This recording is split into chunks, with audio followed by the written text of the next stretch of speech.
اچھا سوال یہ ہے کہ امام مہدی اور نبی عیسیٰ میں کیا پرسامان فرق ہے؟ فرق کیا ہے؟ ایک تو ایک فرق ہے اور اس کے جو ہے نا تطابقات، ہاں برابری، ٹھیک ہے، سملرٹی. ایک تو امام مہدی اور نبی عیسیٰ کی سملرٹی کیا ہے اور کیا فرق ہوتا ہے؟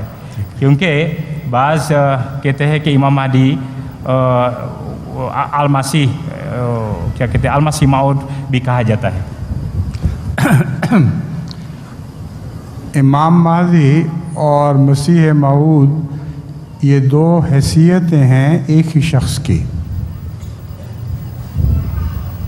وجود الگ الگ نہیں، مگر ایک پہلو سے اس کو امام مہدی کہتے ہیں اور دوسرے پہلو سے مسیح موعود کہتے ہیں.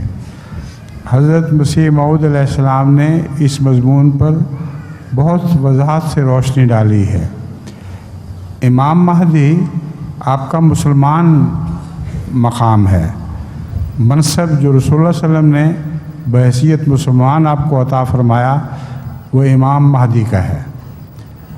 اور مسیح کا جو لقب ہے وہ یہ بات ظاہر کرتا ہے کہ وہ مسیح جو سچا مسیح تھا وہ جب دوبارہ ظاہر ہوگا تو مسیحی اقوام کو کثرت سے وہ اسلام میں داخل کرے گا، اور اس پہلو سے وہ مسیح محمد رسول اللہ سے بالا خدا کا بیٹا نہیں بلکہ محمد رسول اللہ صلی اللہ علیہ وسلم کی غلامی پہ فخر کرے گا اور مسیحی اقوام کے خلاف ایک جہاد عظیم برپا کرے گا.